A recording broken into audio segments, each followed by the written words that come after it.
नमस्कार, India news देख रहे हैं आप और मैं हूं आपके साथ सचिन दुबे। मूर छत्तीसगढ़ की शुरुआत करते हैं।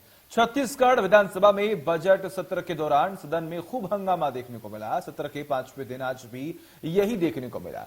विपक्ष ने पिछले एक साल में छत्तीसगढ़ के 141 किसानों की आत्महत्या का मामला सदन में उठाते हुए मुआवजे की मांग की। इसको लेकर सदन में हंगामे के साथ ही बीजेपी विधायकों ने वॉकआउट भी किया। इसके अलावा रेडी टू ईट के मुद्दे पर सदन में हंगामा हुआ। विपक्ष ने सरकार पर महिलाओं से रोजगार छीनने का आरोप लगाते हुए अपना विरोध जताया। विपक्ष का यह कहना है कि उद्योगपतियों को रेडी टू ईट का काम देने से प्रदेश की महिलाओं का रोजगार छिन गया है। विपक्ष इस मामले की जांच की मांग कर रहा है।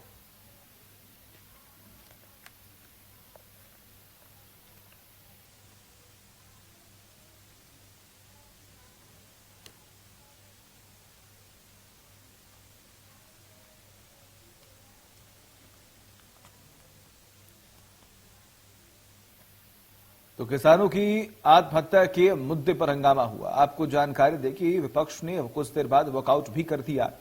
छत्तीसगढ़ विधानसभा में एक बार फिर से हंगामा देखने को मिला। 5वें दिन सत्र के जमकर विरोध किया गया। आपको जानकारी दें कि यहां पर कई मुद्दे ऐसे हैं जिसको लेकर सरकार को घेरने की पूरी कोशिश की गई। अगर हम बात करें तो बीते कुछ सालों में 100 से अधिक किसानों ने आत्महत्या किया, उसका भी विरोध किया गया और उसके मुआवजे की मांग सरकार से लगातार की गई। इसके अलावा अगर हम बात करें तो रेडी टू ईट मुद्दे को भी लेकर जमकर विरोध किया गया। ये बड़े आरोप लगाए गए कि उद्योगपतियों को तमाम सुविधा देने के बाद महिलाओं से नौकरी छीन ली गई है, इसका भी विरोध किया गया। और हंगामा के बाद जो है जमकर विरोध करने के बाद विपक्षी के लोगों ने वॉकआउट भी कर दिया।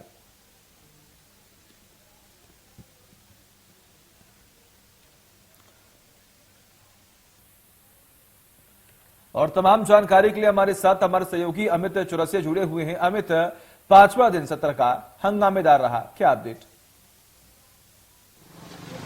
बिल्कुल सचिन, जिस तरीके से आज छत्तीसगढ़ में विधानसभा का 5वां दिन था और आज यहाँ पर सोमवार तक के लिए विधानसभा स्थगित कर दी गई है। आज पूरा दिन हंगामे की भेंट चढ़ाना। जिस तरीके से यहाँ प्रश्नकाल के दौरान यहाँ पर शिवरतन शर्मा जो भाटापारा के विधायक हैं और साथ ही रजनी सिंह, उन्होंने जो रेडी टू ईट के मामले में जो महिलाओं के स्वसहायता समूह का जो काम छीनने का आरोप लगाया था और उस प्रश्न को उठाते हुए आज यहाँ पर अनिला भेड़िया से उन्होंने सवाल दागा था। तो उस सवाल में पूरी तरह से अनिला भेड़िया यहाँ पर घिरी हुई नजर आई और जिस तरीके से यहाँ पर जो विपक्ष के सदस्यों ने भारी हंगामा, भारी शोर शराबा करते हुए गर्भगृह में प्रवेश किया और गर्भगृह में प्रवेश करने के बाद विपक्ष के 11 विधायक स्वतः निलंबित हो गए, क्योंकि छत्तीसगढ़ विधानसभा के नियमानुसार कोई भी गर्भगृह में प्रवेश करता है या किसी भी तरह का धरना देता है तो वह स्वतः ही निलंबित हो जाता है। तो इसके बाद 5 मिनट के लिए जो विधानसभा की कार्यवाही थी वो 5 मिनट के लिए आसंदी की तरफ से स्थगित कर दी गई और इसके बाद शून्यकाल शुरू हुआ। शून्यकाल में भी हंगामे का दौर बना रहा। जिस तरीके से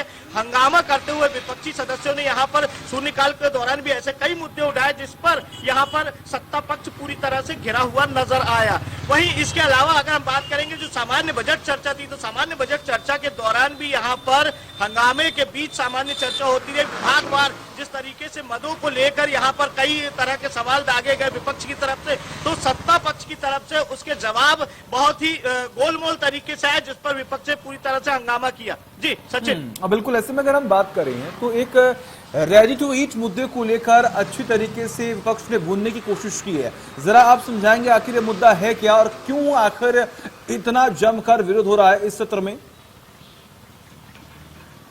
बिल्कुल सचिन, मैं बताना चाहूंगा कि जो तत्कालीन सरकार थी भाजपा की, उस दौरान महिला स्व सहायता समूह जो 20,000 महिला स्व सहायता समूह है जिससे कि लाखों महिलाओं को रोजगार मिला हुआ था। रेडी टू ईट जो मध्याह्न भोजन का काम था वो बच्चों के जो ग्रामीण इलाकों में जो आंगनबाड़ी है वहां पर जो रेडी टू ईट का वितरण और निर्माण महिला स्व सहायता समूहों को दिया गया था। लेकिन इस बार जो भूपेश सरकार है उन्होंने इस कार्य को छीन कर पूरी तरीके से उस कार्य को बीज निगम को सौंप दिया और बाकायदा एक ज्वाइंट वेंचर के माध्यम से एक प्राइवेट कंपनी अब इस संचालन करेगी। तो ऐसे में लाखों महिलाएं बेरोजगार नजर आ रही हैं। तो इसको लेकर विपक्ष ने पूरी तरह से हंगामा किया हुआ था और महिलाओं के खिलाफ जिस तरीके 1,000 करोड़ का इसमें घोटाले का आरोप भी लगाया गया है विपक्ष की तरफ से, तो सत्ता पक्ष से जबकि इसको दरकिनार करता नजर आ रहा है। सत्ता पक्ष से जब जवाब मांगा गया तो अनिला भेड़िया का जवाब था कि इसमें किसी तरह की जांच नहीं की जाएगी। इसी बात से असंतुष्ट होकर विपक्षी विधायकों ने भारी हंगामा किया और गर्भगृह में प्रवेश करके नारेबाजी की। बिल्कुल, और लगातार कवरेज भी हमारी जारी थी। हम देख पा रहे थे किस तरीके से जमकर विरोध किया गया और सत्र से वॉकआउट भी कर दिया गया। लेकिन ऐसे में अगर हम बात करें हमें, तो देखिए ये तमाम बड़े दावे किए जाते हैं कि हमारी पार्टी किसानों की हितैषी, हमारी पार्टी जो किसानों के हित में काम करती है।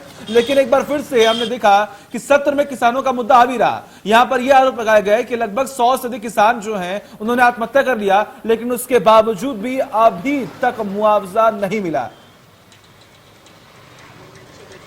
बिल्कुल, जिस तरीके से मैं बताना चाहूंगा, भूपेश सरकार एक तरफ तो किसान हितैषी होने का दावा करती नजर आ रही, वहीं अगर हम आज बात करें तो आज यहाँ पर नया रायपुर के किसानों का धरना जारी है। वहीं आत्महत्या, कर्ज के बोझ तले यहाँ पर आत्महत्या करते नजर आ रहे हैं। तो एक तरह से विपक्ष ने आज इस मुद्दे को सदन में उठाए रखा और जिस तरीके से 68वें दिन यहाँ पर किसानों का धरना नया रायपुर में जारी रहा अपनी विभिन्न मांगों को लेकर। वहीं जिला प्रशासन ने आज, राज्य शासन ने सख्ती बरतते हुए वहां पर 144 धारा लागू कर दी है, जिसके बाद किसानों का आंदोलन पूरी तरह से अवैध होता जा रहा है। तो ऐसे में अब किसान विरोधी सरकार नजर आ रही है। तो एक तरह से छत्तीसगढ़ सरकार को इसका खामियाजा लंबे समय तक के लिए भुगतना पड़ा, क्योंकि मिशन 2023 में जिस तरीके से किसानों को ये जो 144 धारा आज लागू की गई है कलेक्टर द्वारा, तो कहीं ना कहीं ये कांग्रेस सरकार के लिए एक नुकसान होने का संकेत देता है।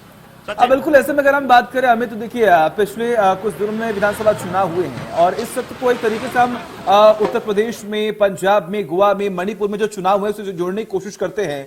उम्मीद यही लगाई जा रही है कि इस बार जो है कांग्रेस जो बजट पेश करेगी उसमें इन चुनावों की तर्ज पर भी कुछ फैसले लिए जाएंगे। सचिन, जैसा कि चूंकि छत्तीसगढ़ का बजट पेश हो चुका है और उस पर विभागवार की चर्चा चल रही है और जिस तरीके से कल 10 तारीख को यहाँ पर 5 राज्यों के मतगणना के बाद रिजल्ट आए हैं, उसमें पूरे तरीके से कांग्रेस का सुपड़ा साफ होता नजर आ रहा है और कांग्रेस का जनाधार पूरी तरह से खत्म हो चुका है। तो ऐसे में छत्तीसगढ़ में जो कांग्रेस की सरकार है, तो कांग्रेस की सरकार को अपना जनाधार बचाने की कोशिशों में जुटना चाहिए, क्योंकि जिस तरीके से किसान रुष्ट है। बजट में अभी शासकीय कर्मचारी जहाँ महंगाई भत्ते की मांग लेकर आंदोलन करते नजर आ रहे हैं, तो कहीं ना कहीं कांग्रेस का जनाधार खोता हुआ नजर आ रहा है। तो अब छत्तीसगढ़ में कांग्रेस को अपने जनाधार बचाने की कवायद करनी चाहिए। बिल्कुल, देखिए, और इसीलिए कहीं ना कहीं तमाम जो तस्वीरें हैं वो स्पष्ट होती जा रही हैं और कहीं ना कहीं बड़े आरोप ये भी लग रहा है कि अब कांग्रेस को और ज्यादा मंथन करने की जरूरत है। हालांकि बजट पेश कर दिया गया, लेकिन उसके बावजूद ही बजट को लेकर जिस तरीके से तमाम बड़े आरोप लग रहे थे, अब उसे बार बार साफ करने की कोशिश जो है वो की जा रही है। बहुत बहुत शुक्रिया अमित, आपका तमाम जानकारी के लिए। लगातार नजर बनाए रखिए, तमाम अपडेट्स हम आपसे लेते रहेंगे। मध्य प्रदेश, छत्तीसगढ़ की हर खबर सीधे आपके मोबाइल फोन पर। अभी सब्सक्राइब करें हमारा चैनल और पाएं पल पल की खबर।